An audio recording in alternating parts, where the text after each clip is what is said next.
ఓం శాంతి. November 14వ తారీఖు 2023 ఉదయం మురళి. ఓం శాంతి. బాబ్దాదా మధువనము. ఈరోజు మధుర మహావాక్యాలు. బాబా చెప్తున్నారు, మధురమైన పిల్లలు, మనుషులను దేవతలుగా తయారు చేసే సేవలో తప్పకుండా విఘ్నాలు వస్తాయి. మీరు కష్టాలను సహించైనా ఈ సేవలో తత్పరులుగా ఉండాలి, దయాహృదయులుగా అవ్వాలి. ప్రశ్న: ఇది అంతిమ జన్మ అనే స్మృతి ఎవరికి ఉంటుందో వారి గుర్తులు ఎలా ఉంటాయి? జవాబు: వారి బుద్ధిలో ఇప్పుడీ పాత ప్రపంచంలో మేము మరో జన్మ తీసుకోరాదు, ఇతరులెవ్వరికీ జన్మనివ్వరాదని ఉంటుంది. ఇది పాపాత్మల ప్రపంచము. ఇప్పుడిక దీని వృద్ధి అవసరం లేదు, ఇది వినాశనమవ్వాలి. ఇప్పుడు పాత వస్త్రాలను వదిలి మన ఇంటికి వెళ్తాము. ఇప్పుడు ఈ నాటకం పూర్తయింది. పాట: నూతన ప్రాయపు మొగ్గలము. ఓం శాంతి. పిల్లలైన మీరు ప్రతి ఒక్కరి జ్యోతిని వెలిగించాలని తండ్రి కూర్చొని మీకు అర్థం చేయిస్తున్నారు. ఇది మీ బుద్ధిలో ఉంది. మనుష్య మాతృలందరికీ ముక్తి మార్గాన్ని తెలియజేయాలని తండ్రికి కూడా బేహద్ ఆలోచన ఉంటుంది. పిల్లల సేవ చేసేందుకు, దుఃఖము నుండి ముక్తులుగా చేసేందుకే తండ్రి వస్తారు. ఇక్కడ దుఃఖం ఉందంటే సుఖానికి కూడా ఏదో స్థానం ఉంటుందని మనుషులకు అర్థము కాదు. దీనిని గురించి వారికి తెలియదు. శాస్త్రాలలో సుఖస్థానాన్ని కూడా దుఃఖస్థానంగా చేసేశారు. ఇప్పుడు బాబా దయాహృదయులు. మేమిప్పుడు దుఃఖితులుగా ఉన్నామని కూడా మనుషులకు తెలీదు. ఎందుకంటే వారికి సుఖము గురించి, సుఖమునిచ్చే వారి గురించి తెలియనే తెలీదు. ఇది కూడా డ్రామాలోని నిర్ణయమే. సుఖమని దేనినంటారో, దుఃఖమని దేనినంటారో వారికి తెలీదు. ఈశ్వరుడే సుఖ దుఃఖాలనిస్తారని అంటారు, అనగా వారికి కళంకాన్ని ఆపాదిస్తారు. ఎవరినైతే తండ్రి అని పిలుస్తారో ఆ ఈశ్వరుని గురించి తెలియనే తెలీదు. తండ్రి చెప్తారు, నేను పిల్లలకు సుఖాన్నే ఇస్తాను. పతితులను పావనంగా చేసేందుకు ఇప్పుడు బాబా వచ్చారని మీకు తెలుసు. ఇప్పుడు అందరినీ మధురమైన ఇంటికి తీసుకెళ్తానని వారు చెప్తున్నారు. ఆ మధురమైన ఇల్లు కూడా పావనమైనదే. అక్కడ పతితాత్మలు ఎవ్వరూ ఉండరు. ఆ స్థానాన్ని గూర్చి ఎవరికీ తెలీదు. ఫలానా వారు దూరంగా ఉన్న నిర్వాణానికి వెళ్ళారని అంటారు, కానీ దాని అర్థము తెలీదు. బుద్ధుడు నిర్వాణమైనప్పుడు తప్పకుండా వారు అక్కడ నివసించేవారే అయి ఉండాలి. అక్కడికే వెళ్ళారు, మంచిది. వారైతే వెళ్ళారు, మిగిలిన వారు ఎలా వెళ్ళాలి? జతలో ఎవ్వరినీ తీసుకెళ్ళలేదు కదా. వాస్తవానికి వారు వెళ్ళలేదు. అందుకే అందరూ పతిత పావనులైన తండ్రిని స్మృతి చేస్తారు. పావన ప్రపంచాలు రెండు ఉన్నాయి. ఒకటి ముక్తిధామము, రెండవది జీవన్ముక్తి ధామము. శివపురి మరియు విష్ణుపురి. ఇది రావణపురి. పరమపిత పరమాత్మను రాముడని కూడా అంటారు. రామరాజ్యమని అన్నప్పుడు బుద్ధి పరమాత్ముని వైపుకు వెళ్తుంది. మనుషులనైతే అందరూ పరమాత్ముడని అంగీకరించరు. కనుక మీకు దయ కలుగుతుంది, కష్టాలను సహించవలసి వస్తుంది. బాబా చెప్తున్నారు, మధురమైన పిల్లలు, మనుషులను దేవతలుగా చేయడంలో ఈ జ్ఞాన యజ్ఞములో విఘ్నాలు చాలానే వస్తాయి. గీతా భగవానుడే నిందల పాలయ్యారు కదా. తిట్లు వారికి మరియు మీకు కూడా వస్తాయి. ఇతను బహుశా చవితి చంద్రుణ్ణి చూసి ఉండవచ్చని అంటారు కదా. ఇవన్నీ కట్టుకథలు. ప్రపంచంలో ఎంత మురికి ఉంది. మనుషులు ఏమేమో తింటున్నారు, జంతువులను చంపుతున్నారు, ఏమేమో చేస్తున్నారు. తండ్రి వచ్చి ఈ విషయాలన్నిటి నుండి విడుదల చేస్తారు. ప్రపంచంలో ఎంతటి మారణ హోమము జరుగుతోంది. మీ కొరకు తండ్రి ఎంత సహజం చేస్తున్నారు. తండ్రి చెప్తున్నారు, మీరు కేవలం నన్ను స్మృతి చేయండి, వికర్మలు వినాశనం అవుతాయి. అందరికీ ఒకే విషయాన్ని అర్థం చేయించండి. మీ శాంతిధామాన్ని మరియు సుఖధామాన్ని స్మృతి చేయండి. వాస్తవానికి మీరు అక్కడి నివాసులని తండ్రి చెప్తున్నారు. సన్యాసులు కూడా అక్కడికే దారి చూపుతారు. ఒకవేళ ఒకరు నిర్వాణ ధామానికి వెళ్ళిపోయారంటే మరి ఇతరులను ఎలా తీసుకెళ్తారు? వారిని ఎవరు తీసుకెళ్తారు?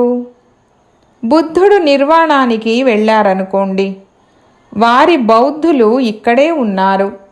వారిని తిరిగి తీసుకెళ్ళాలి కదా. సందేశకులందరి ఆత్మలు ఇక్కడే ఉన్నాయని మహిమ కూడా చేస్తారు. అనగా ఏదో ఒక శరీరంలో ఉన్నారు, అయినా వారి మహిమను పాడుతూ ఉంటారు. మంచిది, ధర్మస్థాపన చేసి వెళ్ళారు. తర్వాత ఏమైంది? ముక్తికి వెళ్ళేందుకు మనుషులు ఎంతగా తలబాదుకుంటారు. వారు ఈ జప తప తీర్థయాత్రలు మొదలైనవి నేర్పించలేదు. నేను వచ్చేదే సర్వులకు గతి సద్గతిని ఇచ్చేందుకు. అందరినీ తీసుకెళ్తానని తండ్రి అంటున్నారు. సత్యయుగంలో జీవన్ముక్తి ఉంటుంది. ఒకే ధర్మం ఉంటుంది. మిగిలిన ఆత్మలందరినీ తిరిగి తీసుకెళ్తాను. ఆ బాబా తోట యజమాని అని, మనమంతా తోటమాలురమని మీకు తెలుసు. మమ్మ, బాబా మరియు పిల్లలందరూ బీజము నాటుతూ ఉంటారు. బీజము ఎలా వేయాలో పెద్ద పెద్ద తోటమాలులు నేర్పుతూ ఉంటారు. మొలకలు వెలువడతాయి. అనేక ప్రకారాలైన తుఫానులు వస్తాయి. ఇవి మాయా విఘ్నాలు. తుఫానులు వచ్చినప్పుడు బాబా ఇప్పుడేం చెయ్యాలని అడగాలి. శ్రీమతమిచ్చేవారు తండ్రి. తుఫానులైతే రానే వస్తాయి. మొదటిది దేహాభిమానము. ఆత్మనైన నేను అవినాశి, ఈ శరీరము వినాశి. మా 84 జన్మలు పూర్తయ్యాయని అర్థం చేసుకోరు. ఆత్మయే పునర్జన్మ తీసుకుంటుంది. మాటి మాటికి ఒక శరీరాన్ని వదిలి మరో శరీరాన్ని తీసుకోవడం ఆత్మ పనే. ఇది మీ అంతిమ జన్మ. ఈ ప్రపంచంలో మరో జన్మ తీసుకోరాదు. ఎవ్వరికి జన్మనివ్వరాదని ఇప్పుడు తండ్రి చెప్తున్నారు. మరి సృష్టి ఎలా వృద్ధి చెందుతుందని మనుషులు అడుగుతారు. అరే, ఈ సమయంలో సృష్టి వృద్ధి చెందనవసరం లేదు. ఇది భ్రష్టాచారపు వృద్ధి. ఈ పద్ధతి ఆచారము రావణుని నుండి ప్రారంభమయ్యింది. ప్రపంచాన్ని భ్రష్టాచారిగా చేసేవాడు రావణుడు. రాముడు శ్రేష్టాచారిగా చేస్తారు. ఇందులో కూడా మీరు చాలా శ్రమ పడవలసి ఉంటుంది. క్షణక్షణము దేహాభిమానంలోకి వచ్చేస్తారు. దేహాభిమానంలోకి రాలేదంటే స్వయాన్ని ఆత్మగా భావించాలి.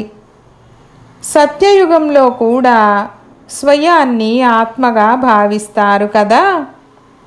ఇప్పుడు మా శరీరము ముసలిదైపోయింది, దీనిని వదిలి కొత్తది తీసుకోవాలని అర్థం చేసుకుంటారు. ఇక్కడైతే ఆత్మజ్ఞానము కూడా లేదు. స్వయాన్ని దేహంగా భావించి కూర్చున్నారు. ఎవరైతే దుఃఖితులుగా అవుతారో వారు ఈ ప్రపంచము నుండి వెళ్ళిపోవాలని అనుకుంటారు. అక్కడ ఉన్నదంతా సుఖమే. అక్కడ కేవలం ఆత్మజ్ఞానమే ఉంటుంది. ఒక శరీరాన్ని వదిలి మరొక శరీరాన్ని తీసుకుంటారు కనుక అక్కడ దుఃఖము ఉండదు. అది సుఖ ప్రాలబ్ధము. ఇక్కడ కూడా ఆత్మ అని అంటారు. అయినా కొందరు ఆత్మయే పరమాత్మ అని అనేస్తారు. ఆత్మ ఉంది అనే జ్ఞానం అయితే ఉంది కదా, కానీ మనము ఈ పాత్ర నుండి తిరిగి వెళ్ళలేమని వారికి తెలీదు. ఒక శరీరాన్ని వదిలి మరొక శరీరాన్ని తప్పకుండా తీసుకోవాలి. పునర్జన్మనైతే అందరూ అంగీకరిస్తారు. నా కర్మ అని అందరూ నిందించుకుంటూ ఉంటారు కదా. మాయారాజ్యంలో కర్మలు వికర్మలుగానే అవుతాయి కనుక కర్మలను నిందించుకుంటూ ఉంటారు. అక్కడ అలా నిందించుకునే పశ్చాత్తాపపడే కర్మలేవీ ఉండవు. ఇప్పుడు మనము తిరిగి వెళ్ళాలని మీకు తెలుసు. వినాశనం జరిగే తీరాలి. బాంబుల ట్రయల్ కూడా చేస్తున్నారు. కోపంలోకి వచ్చి వాటిని వేసేస్తారు. ఇవి శక్తిశాలి బాంబులు. యూరోపవాసులకు యాదవులనే గాయనం కూడా ఉంది. భలే, మనము సర్వధర్మాల వారిని యూరోపు వాసులనే అంటాము. భారతదేశం ఒకవైపు ఉంది, మిగిలిన వారందరూ మరొక వైపు కలిపేశారు. వారి ఖండముపై వారికి చాలా ప్రీతి ఉంది.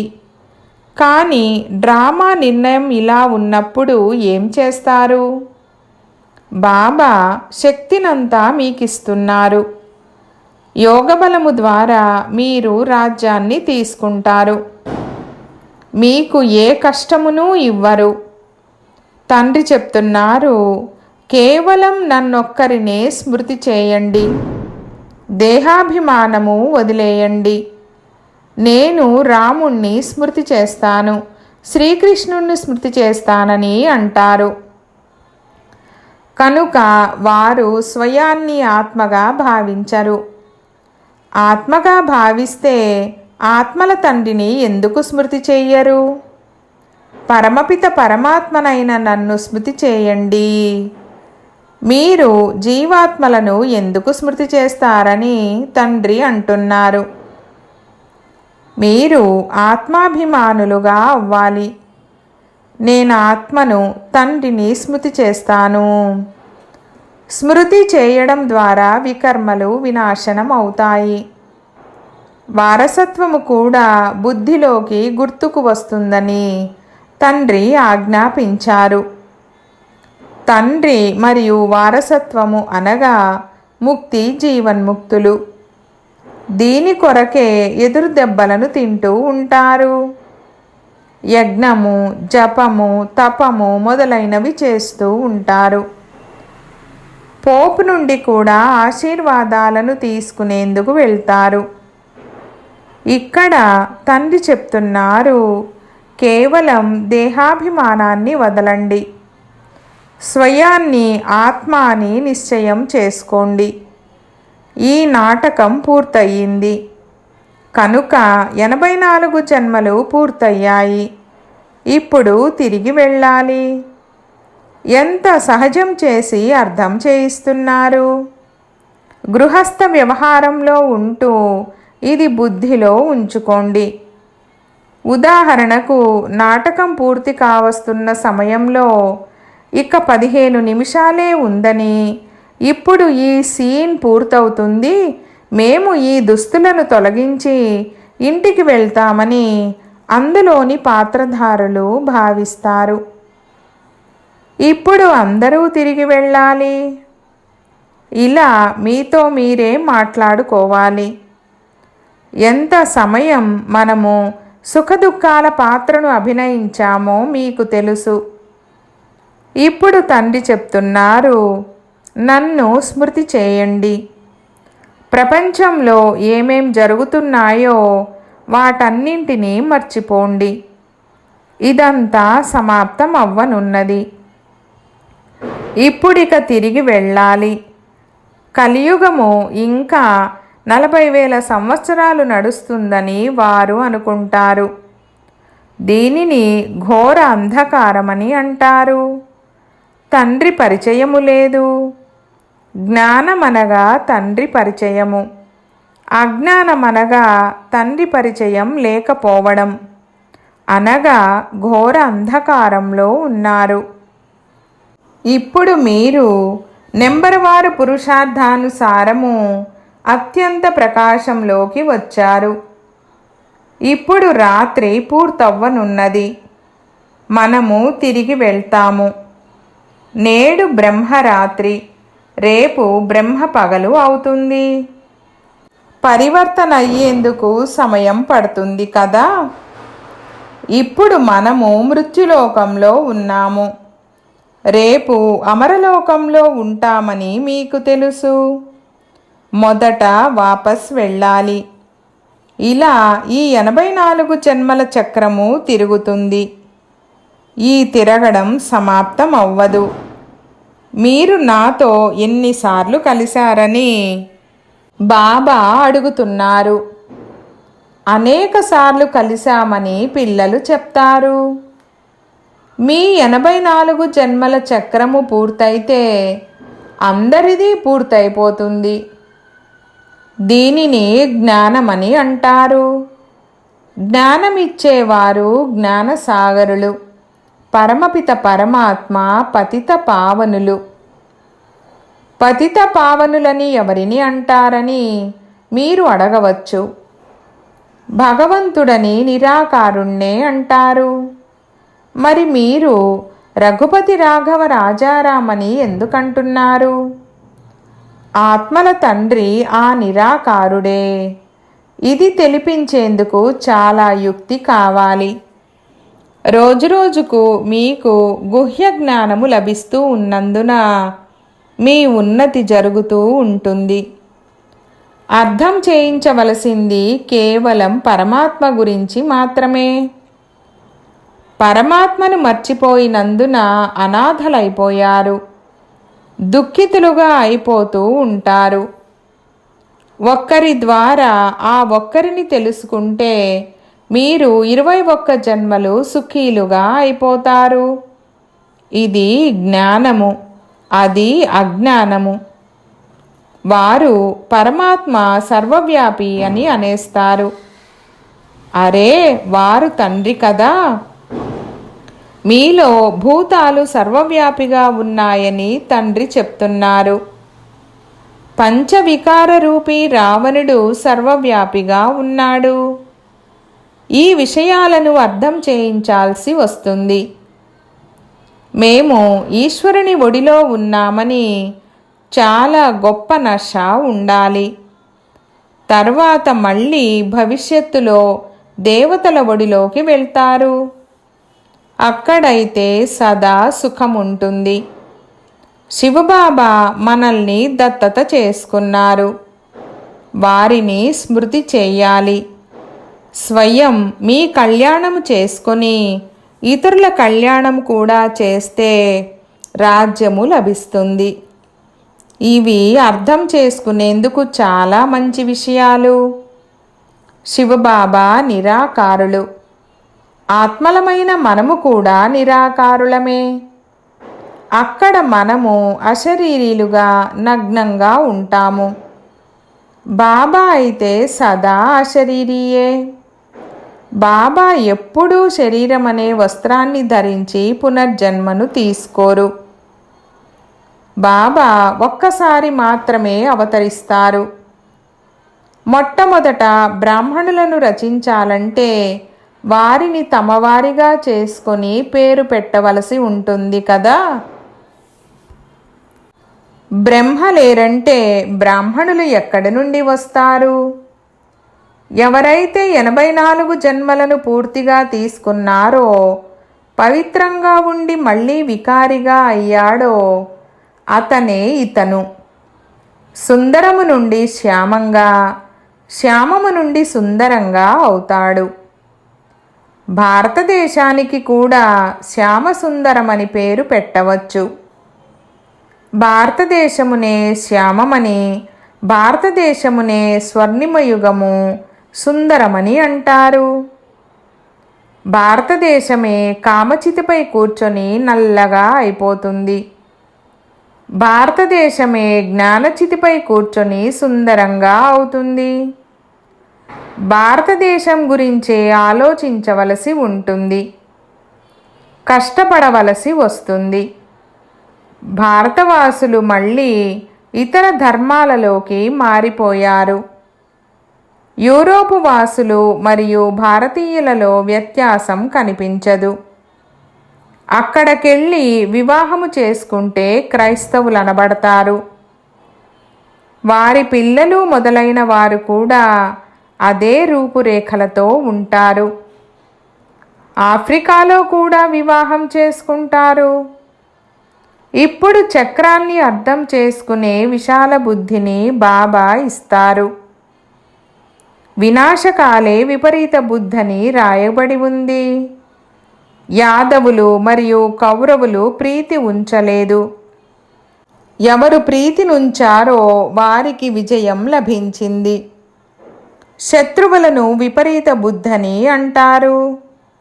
ఈ సమయంలో అందరూ పరస్పరంలో శత్రువులే. తండ్రినే సర్వవ్యాపి అని నిందిస్తారు, లేకుంటే జనన మరణ రహితులని అనేస్తారు. వారికి నామరూపాలేవీ లేవని అనేస్తారు. ఓ గాడ్ ఫాదర్ అని కూడా అంటారు.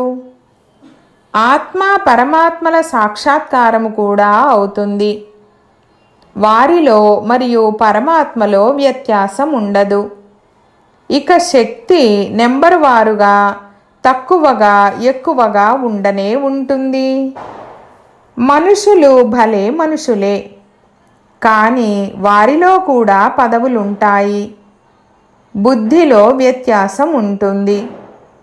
జ్ఞానసాగరులు మీకు జ్ఞానాన్ని ఇచ్చారు కనుక వారిని స్మృతి చేస్తారు. అటువంటి స్థితి మీకు అంతిమంలో తయారవుతుంది. అమృతవేళ స్మరించి స్మరించి సుఖాన్ని పొందండి. భలే పడుకొని ఉండండి, కానీ నిద్రించరాదు. హఠము చేసి కూర్చోవాలి, కష్టముంది. అమృతవేళ తీసుకునేందుకు వైద్యులు మందులు కూడా ఇస్తారు. ఇది కూడా ఔషధమే. రచయిత అయిన తండ్రి బ్రహ్మ ద్వారా బ్రాహ్మణులను రచించి చదివిస్తున్నారు. ఈ విషయం అందరికీ అర్థం చేయించాలి. మంచిది. मीठे मीठे सिकीलधे बच्चों प्रति मात पिता बाप दादा का याद प्यार और गुड मॉर्निंग। रूहानी बाप की रूहानी बच्चों को नमस्ते। हम रूहानी बच्चों की रूहानी बाप दादा को याद प्यार गुड मॉर्निंग और నమస్తే నమస్తే బాబా నమస్తే. ధారణ కొరకు ముఖ్య సారము. 1వ పాయింట్. ఇప్పుడు మనము ఈశ్వరుని ఒడిని స్వీకరించాము. తర్వాత మళ్ళీ దేవతల ఒడిలోకి వెళ్తాము. ఈ ఆత్మిక నశాలో ఉండాలి. స్వయం మరియు ఇతరుల కళ్యాణము చేయాలి. 2వ పాయింట్. అమృత వేళలో లేచి జ్ఞానసాగరుని జ్ఞానాన్ని మననము చేయాలి. ఒక్కరి అవ్యభిచారి స్మృతిలో ఉండాలి. దేహాభిమానాన్ని వదిలి స్వయాన్ని ఆత్మ అని నిశ్చయం చేసుకోవాలి. వరదానము. అమృతవేళ నుండి రాత్రి వరకు ప్రతి కర్మను విధిపూర్వకమైన స్మృతితో చేసే సిద్ధి స్వరూప భవ. వివరణ: అమృతవేళ నుండి రాత్రి వరకు ఏ కర్మ చేస్తున్నా విధిపూర్వకమైన స్మృతితో చేస్తే ప్రతి కర్మకు సిద్ధి లభిస్తుంది. అన్నిటికంటే అతిపెద్ద సిద్ధి ప్రత్యక్ష ఫల రూపంలో అతీంద్రియ సుఖము అనుభవం అవ్వడం. సదా సుఖము యొక్క అలలలో, సంతోషపు అలలలో ఉల్లాసంగా ఉంటారు. ఈ ప్రత్యక్ష ఫలము కూడా లభిస్తుంది. అంతేకాక భవిష్య ఫలము కూడా లభిస్తుంది. ఈ సమయంలో లభించే ప్రత్యక్ష ఫలము అనేక భవిష్య జన్మల ఫలము కంటే శ్రేష్టమైనది. ఇప్పుడిప్పుడే చేస్తారు, ఇప్పుడిప్పుడే లభిస్తుంది. దీనినే ప్రత్యక్ష ఫలమని అంటారు. స్లోగన్: స్వయాన్ని నిమిత్తంగా భావించి కర్మలు చేస్తే న్యారా ప్యారాగా ఉంటారు. మైపన్ అనేది రాదు. అచ్చా. ఓం శాంతి.